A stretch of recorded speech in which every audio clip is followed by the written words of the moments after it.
Welcome back to the Fit Minute Podcast, where we talk all things health, fitness, and lifestyle. I hope you enjoy the show. Welcome back. I'm your host, Gabby Mazar, and on today's episode, I have a returning guest, Dr. Glenn Livingston. How are you today? I am pretty good. I'm looking forward to talking to you. Yeah, so Dr. Glenn Livingston is a veteran psychologist and former CEO, and he is the author of his new book, Defeat Your Cravings. So we're going to talk about that today. But let's talk a little bit about your perception of what this book is about and how that perception has changed. So let's start there. So tell me a little bit about the book and the perception of that overeating and all about it. Okay. Well, the old book was specifically for binge eaters, and it was really starting with the story of how I beat my own problem because I used to be almost 300 pounds and had ridiculously high triglycerides and everything. It was a story about how I fixed my thinking about food, how I at first started out trying to love myself thin, and that didn't really work, trying to hole in my heart. But eventually came to the conclusion that I had to be the alpha dog of my own mind. And I had to eradicate all of the justifications I would have for breaking my own rules. And so, an example of that might be I had this inner food enemy that would say, Glenn, you worked out hard enough today. You don't have to follow your chocolate rule today because it's not going to do you any damage. It's just as easy to start again tomorrow. And I would say, wait a minute. That's not actually true because the principle of neuroplasticity says what fires together wires together, which means that if I have a craving for chocolate and I have the thought that says just start tomorrow, and then I indulge that craving, I'm going to have a deeper craving tomorrow and I'll be more likely to think start tomorrow. So if you're in a hole, you got to stop digging, use the present moment to be healthy. That would be an example of a cognitive refutation for my excuses. And I would, you could also call it fixing your thinking about food. And it removes the justification. It makes it psychologically uncomfortable. That's how I recovered, but it took a lot of years. And then, so that I recovered about 20 years ago now, I guess, over the course of several years, keeping a journal of all the crazy things I called up my inner pig. You don't have to call it your pig, but I did. My inner pig would tell me and why they were wrong. And then I published the book in 2015. It really took off, got over 1 million readers, wound up coaching, 40 or 50 people a month in our programs, 2,000 people overall over the course of many years, and got really good at fixing people's thinking fast. So whereas it took me a couple of years, within a month or two, we could really fix people's thinking. So we developed, thinking techniques to make a difference. But there was a little bit of a chink in the armor, which was that eventually most people would have these moments when they would say, screw it, just do it. Like, I know all the reasons that I have for this are invalid. I know why they're invalid. I'm not thinking incorrectly anymore. But I just really want to. I'm going to have a conscious pig party. Let's screw it, just do it. And they would. And I would say, what is that about? And I kind of thought back on my own recovery and I thought, well, even though I was focusing on fixing my thinking, I actually did some other things along the way. For example, I would not only, I had a rule that said I will never have chocolate during the week. And if I had a chocolate craving, I would not only examine what the pig said and fix it, but I would also ask myself, what do I genuinely need? For example, a kale banana smoothie would take away the craving for the chocolate. It wouldn't get me high the way that the chocolate bar would, but it would scratch the itch. I would feel more content and I wouldn't need to have the chocolate. Other times, I recognized when if I had a craving for a big bowl of pasta and cheese or something, I often needed a nap. I just needed to step away from the rat race, even if it was just a 10-minute cat nap, and kind of restore my equilibrium like that. Sometimes it was because I was too tired. I really just I've been a little sleep deprived. I wasn't taking care of myself. And I was kind of putting that all together and I started observing when this happened with my clients. I would ask them to kind of trace back the day or two before. And I would always see that screw it, just do it response didn't just instantaneously happen. There was a build. Maybe they skipped breakfast. Maybe they had family in town and they were overwhelmed with decision making. They didn't have enough time for themselves. Maybe they got dehydrated. Maybe they got too socially isolated. But something was causing this kind of organismic distress, what psychologists would call organismic distress. And um, you can beat that, even if you are in organismic distress. You can refute the pig's thinking when it says, screw it, just do it. You can say, well, I don't care that you don't care, pig, because I care very much. So you can separate from the pig and reassert your, dominant, higher constructive self. But for most people, it just was a lot easier if we understood the organismic distress and how to prevent it in the first place. And so the new book integrates that understanding to eliminate the screw it, just do it response. So you get to fix your thinking as a foundation, but now you can make it a lot more comfortable along the way. Um, it also focuses a lot on the science of cravings, because there are things that we learned by studying the science over the last 8 years that made a tremendous difference. It focuses on how to automate the new thinking in ways that we hadn't focused on before. And, it's designed more for every person as opposed to just binge eaters. Um, I wrote this article for Psychology Today where I pointed out that most people were asking me, I've done like 400 of these radio show and podcast appearances, and most people ask me, how do I know if I'm a binge eater? How do I know if I need help? And eventually I got tired of answering that question because I said, look, according to the World Health Organization, the DSM-5 statistical manual definition of binge eating disorder is only met between 2 and 4% of the population, depending upon the study that you look at. And that's by the DSM-5. The World Health Organization says that 40% of the population is obese, and almost 3 times as many people have heart disease compared to 20 years ago. And, diabetes is up by 81%. It's just ridiculous. It's just ridiculous. And so everybody's asking, well, am I a binge eater or not? I would say, who cares? 40% of the people have a serious problem. Another 40% of the people have a significant problem, maybe not quite as serious.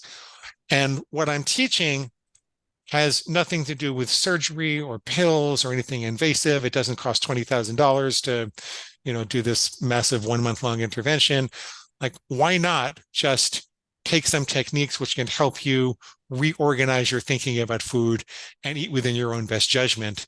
I think that can benefit almost anybody who ever eats beyond their own best judgment. So the book is much more oriented towards every person. That's why it's called Defeat Your Cravings, as opposed to having binge in the title. Yeah, I think that the difference is that when we think of binge eating, it's eating a large amount at one time. Um, and then maybe not eating for a long period of time. But overeating can be binge eating, but it cannot be binge eating. So, a lot of people are overeating at a sitting and maybe not necessarily binging. Mhm. You're just eating too much and maybe not even realizing that you're eating too much because our portion sizes are so large. So understanding that portion sizes matter, understanding that, your cravings matter, understanding that you can have some and not all. You don't have to eat an entire sleeve of Oreos. You don't have to eat the whole thing of Pringles. You can have some chips. And having cravings is not necessarily a bad thing. So when you're craving something, what, like you said, it could mean that you need a nap. It could mean that you're dehydrated. It could mean that you're, stressed. So there are other reasons for having cravings that may not necessarily be that you're hungry, or Mhm. it could be that you're hungry. So, there are a lot of things that relate to that. And I think it's interesting that you are switching that gear here because, like you said, the previous book relates to the cognitive skills to overcome that justification, where now you're recognizing that that's only part of it. That's only part of the battle in understanding why you're eating too much. Hmm. Because I think that, the standard American diet doesn't seem to recognize that, when you go out to eat and bring you a plate or an appetizer, you know, that plate of food is probably 2 to 3 servings, not Yes. one. Yes. So automatically, when you get a plate of food at a restaurant, you should take half away. Yes. Sometimes I heard this from Jack Trimpey. He used another word, but essentially he said, when you go out to dinner, half is for you, half is for your pig, right? Yeah. It's kind of an interesting way to look at it. Yeah. Right. Yeah. I Yeah. mean, if you think about it, when you think about serving sizes, people don't have any idea, like a serving size of, you know, vegetables is a fist, like at least your fist, or meat would be the palm of your hand. So you have to understand that what you're eating is just as We, important as how much you're eating. we don't need as much food as we think that we do. I know. And we'll be more satisfied on fewer calories the more whole foods that we eat, Hmm. regardless of whether you are the carnivore's mind or the vegetarian's mind. Hmm. You'll be more satisfied on less food if you're eating more whole foods. The other Exactly. thing I'm sorry, I'll let you go where you want No, to go. go ahead. No, Yeah. good. Well, you also kind of mentioned that having cravings is not a bad thing. I would go further. I think that cravings are a sign of a healthy mind doing its job. 100,000 years ago, if we didn't have cravings, we wouldn't be motivated to find signals that indicated that food was available and then do the work that was necessary to acquire that food, and we would have starved. It's a much scarcer food environment. Hmm. And so cravings were actually a survival advantage, which is why they're so strong today. Unfortunately, it doesn't serve us well in the modern food environment. But that doesn't mean that it's a sickness or a disease. It just means that there are a bunch of fat cats in white suits with mustaches that are hijacking your healthy brain survival drive. And And we and, need and to, there, yeah, and we need to understand how to control that or how yeah. to use it to our advantage. Mhm. Right. So tell me, with this new book, with Defeat Your Cravings, what are some techniques and methods that you discuss in the book to help people overcome those cravings or overcome overeating? Well, first you need to really understand how the extinction of cravings works, because most people think that if they, for example, if you're craving pizza every day on the way home from work when you pass a particular pizza place, most people think if you made a rule that says, I'll never stop at that pizza place again, that the craving should just go down in a straight line, slowly, slowly, slowly, over the course of 30 days. That's not exactly how it works. What happens at first is that there's a little honeymoon period where it seems a lot easier than you thought it was going to be. And then, oh my God, you have higher cravings than you've ever had before. And your pig is going to tell you that you're going to be tortured forever. This is going to be impossible. And a lot of people quit when this happens because they're not expecting that little temper tantrum on the part of your brain. It doesn't last forever. If you stick it through, it starts to go down steadily after that. But let's just talk about why that happens. It's called an extinction burst. When you're trying to extinguish a behavior, called an extinction burst. And if you imagine it's 100,000 years ago again, and let's talk about this caveman named Thag. And Thag really likes bananas, and he runs into a monkey who leads him to a banana tree. And Thag follows the monkey to the banana tree, and he eats lots of bananas, gorges himself, which also, by the way, would have been a survival advantage. In a scarce food environment, when you found food, you had to take in as much as possible. It's not really the case in today's world, but it was the case 100,000 years ago. So Thag gets all excited to follow the monkey. He's got cravings whenever he sees a monkey now because he knows monkeys equals bananas. Monkeys take him to a banana tree. Um, so then let's say Thag follows another monkey to another banana tree and another monkey to another banana tree. And then suddenly the banana trees start to go sparse a little bit. And he follows a monkey and it takes him to a barren banana tree. What do you think Thag would do at that point? Would he give up? He'd keep looking for banana trees. He'd double down. His brain would double down. The reason is that the monkey was a real find. In a scarce food environment, when there's a signal that increases your odds of finding bananas, you want to keep following that signal, even if food is getting scarce, you want to work even harder because maybe only 80% of the time it's going to lead to a banana tree. In a really scarce food environment, Thag would follow the monkey, even if it was only offering a 20% reward, because 20% is better than nothing, because Thag could starve if it didn't do that. And so the brain is very reluctant once it finds a signal that leads to a acquisition of calories. It's very reluctant to give up that signal. It's especially reluctant if the reinforcement is random. If it's not clear when Thag is going to find bananas or not, it's going to work even harder. That's why you get those old ladies in Las Vegas pulling on the slot machine all day long, and they're kind of stuck there because they don't know when it's going to pay off. It's called variable ratio intermittent reinforcement. It's a fancy word for saying, I don't know when this thing is going to pay off. I better be here and keep trying. The dopamine just keeps flooding and flooding and saying, you better do it, you better do it, you better do it. Okay.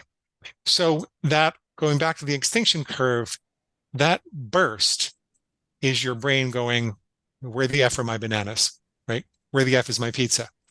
Um, it's doubling down and trying really hard to be sure that the craving has not, the signal has not become an intermittently reinforced signal, that it's not available once in a while. So before it's going to give up on it, it's going to throw a temper tantrum and try really hard. Where the F are my bananas, where the F is my pizza. Okay. Then if you stick it out, it's going to start going down slowly but surely. And if it's a daily habit, somewhere around 21 exposures, you might have another little burst or two, little tries, but then the brain gives up. I want to mention one thing along the way, which is when people get towards the bottom of the curve, they often get overconfident and they think, I've got this. I can randomly have pizza from the pizza place again. You don't have it. You're going to reactivate the whole thing and set the whole thing in motion again. So once you get over the wall, like if you were escaping out of prison, don't go back to visit your friends. Just keep running away from the wall as fast as you can. It's a great Um, analogy. Thank you. Yeah. Thank you. Um, so then there are a little, you know, last tries. And then what happens is the brain does not erase that learning because it could be valuable in the future. The brain does not want to erase learning how to acquire calories. So it holds on to the learning, unfortunately, but it will label it dormant because the brain is very efficient and it doesn't want you wasting energy to motivate you to go do things that are not going to lead to a reward. So it will label it dormant and you'll no longer be bothered with the craving as long as you don't reactivate it. This is another reason why you're out of prison. You want to keep running because it will be reactivated and actually stronger than it was the first time in a heartbeat. Because maybe you found another monkey that leads to banana trees after all the other monkeys only took you to barren trees. So the brain gets all excited, it does that. So knowing that, it first of all helps you to take every extinction seriously. Remember that overeating is not a single habit, it's a collection of habits. For example, struggles with pizza would be a collection of habits. And you need to think about every food signal and reward pair. That's how overeating habits are developed in these little pairs.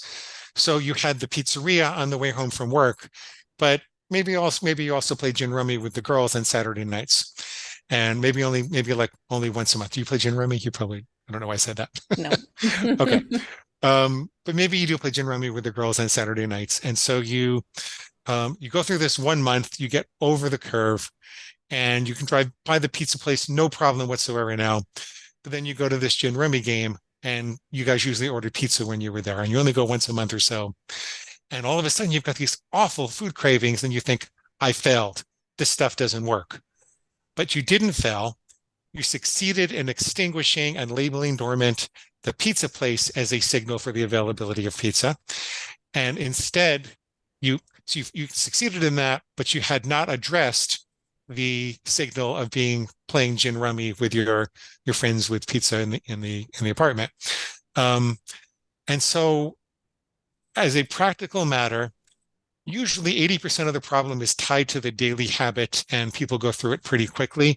But there are these occasional signals they hadn't thought about. Maybe one has to do with, the holidays or going away on vacation or suddenly going out with their colleagues at work that they hadn't thought about. And they erroneously conclude that they're a failure when that happens, when all that it means is you need to make a plan for taking care of yourself and abstaining in those new signals, so those new signals can be extinguished also. Your pig will say this makes it impossible. It's really not. The momentum you get from extinguishing that first craving is incredible. And if it weren't possible, we wouldn't get the results we get, which is a 90% reduction in overeating after just 1 month for the engaged clients. So this is a very So, possible thing to do. leading into my next question, how do you create a plan or create a food plan and stick to it? The thing most people do wrong is they try to create a very strict plan that would represent a strict diet right away and take the weight off really quickly. And the problem with that is that it perpetuates a feast and famine cycle. It causes you to over restrict, which sets you up for overeating later on. Um, Also, when you set a really high bar, when those days come along that you don't have your mojo, you're not going to be able to clear it. If you periodically fail with that bar, you're going to lose out on leveraging the identity function. The identity function is the function that says, when I observe myself doing something day in and day out, I must be a person who does that thing. So if I only eat chocolate on Saturdays, that was a fairly low bar for me because I didn't have to give it up altogether, then I observe myself becoming a person who only eats chocolate on Saturdays. If I never go back for seconds, maybe that's a low bar. Then I observe myself becoming a person that never goes back for seconds. And character trumps willpower. Character is only what we habitually do at the moment of temptation. And we have this character forming shortcut mechanism in our mind because, we don't push old ladies down on the street because we're not sociopaths. We don't take the waitress's tip at the diner because we're not thieves. You don't have to think about that and agonize about every last decision. That's just not the kind of person you are. You want to be able to leverage that identity function for overeating as well. So the long and the short of it is I tell people to start, unless there's a medical emergency, start with one simple rule. Don't worry about weight loss the first week or two, as long as it's okay with your doctor. And just teach yourself that you're actually capable of setting a rule and following it every day. I always put my fork down between bites. I never go back for seconds. I always take a picture of my food before I eat it. I never go to bed without writing down a hypothetical food plan for the next day. I don't have to follow it. I just have to write it down. These are examples of rules that could and would make a big difference, but wouldn't feel too onerous or depriving so that it's easy to clear when you don't have your mojo. So you start there. You live with that for a week or two. Once you set down a rule, you're going to be stimulating that part of you that wants to break it. That's expected and desired. So don't be scared of that, but pay attention. When you hear any voice in your head, let's say the rule is I'll never go back for seconds. Any thought in your head that suggests that maybe you should is now your inner food monster. And it's your monster moaning for mush, whatever you want to call it. I call it my pig squealing for slop, but you can say your monster's moaning for mush. And once you are awake and you recognize that that's what's happening, then you take a deep breath. We call it a 7-11 breath, where you breathe in for a count of 7 and out for a count of 11. The reason you want to do that is that will signal your nervous system that there's no emergency here. It takes you out of the sympathetic nervous system, which is that part of you that prepares you for emergency action. Just hand over the chocolate and nobody gets hurt. That's what's happening is a sympathetic nervous system activation. It'll take you out of that system and activate your parasympathetic nervous system, which is the part of your nervous system that says it's okay to rest and digest and plan and strategize. We have everything we need right now. So you take a couple of 7-Eleven breaths if you can. And then you say, okay, pig, I see you. I know that you're active. Why do you want me to break my rules and give up on my hopes and dreams? Because you set down the rules for a particular reason, right? Why do you want me to break my rule and give up on my hopes and dreams? And then you see what it says. One bite's not going to hurt. Oh, it doesn't matter. Your parents are fat. You're doomed. You're always going to be fat. It doesn't matter what you do. You might as well just, go to town right now. Whatever it says, then you take another 7-Eleven breath. It's better if you do this in writing if you can. And then you say, why is the pig wrong? What's wrong with its logic? It usually wins with a half truth and a bigger lie. So, for example, what's true about the fact when the pig says that my parents are fat, so I'm doomed. Well, my parents are fat, but that doesn't mean that I'm doomed. I have a bigger hill to climb up, but it's the studies on genetics and obesity suggest that it's a little less than half of the variance. So diet and exercise are actually more important. And so I'm absolutely not doomed. My genetics might suck, but I can still live a relatively thin life, and I do. I mean, my parents were both chubby. So you disempower it with a rational. My sorry, you disempower it with by pointing out its false logic, and then you take a breath and say, why would I be happier or feel like a better person if I didn't listen to what my pig was saying now? And well, it's because I'll feel like the master of my own fate. I'll be able to craft my own life. I'll be able to continue feeling like a tall, thin man who can radiate a smiling presence and participate in the world. And that's how you do it. That's the very basic technique for fixing your thinking. And there's a lot more you can do and a lot of other techniques I can offer you, but that's the basic technique. Yeah. I'm sorry if I made you laugh for calling your parents chubby. I thought that was a Oh, very polite way to, it oh, was very polite. they were they were. So obviously we know, I mean, 40% of the population is overweight. So definitely people need this and people need help. People need help. I mean, that's obviously why I do what I do. There's a lot of trainers and health coaches and, nutrition coaches and doctors that help with this. So if people are looking to get help, how can they find you or your book? I'd like you to start with our free stuff. I offer an awful lot for free just to be sure that people resonate with me. And I know it sounds a little harsh or abstract that there's this doctor on Gabby's show who's got a pig inside of him. Um, so if you go to defeatyourcravings.com and click on the blue button, I'll give you three things. One is a free copy of the book in Kindle, Nook, or PDF format. So I'd highly encourage everybody to go off and do that. We do have the more customary forms, and there's a customary charge for the paperback or the Audible, but get a free copy of Defeat Your Cravings by clicking the big blue button, signing up for the reader bonus list. What you'll also get when you do that are a set of free food plan starter templates. So regardless of your dietary philosophy, we're diet agnostic. As long as you have a reasonable plan, I can help you. It doesn't matter if you're ketogenic or point counting or calorie counting or, vegetarian or whole food plant-based. It doesn't matter. We came up with a set of sample food plan starter templates for you. And a whole bunch of other free stuff, including recorded coaching sessions, so you can see how this works in practice, that it's not really as harsh as what you think it is. And you'll be led to our individual and group coaching, all the other things that we offer. But there's a lot of free stuff, and you should start there to make sure that you resonate first at defeatyourcravings.com and click the big blue button. And what's the benefit? What's the benefit of what you do? Oh, what isn't the benefit of what we do? It's, I tell people that I'm teaching you to open a space between stimulus and response. And it's between stimulus and response that we live, where we have the ability to choose.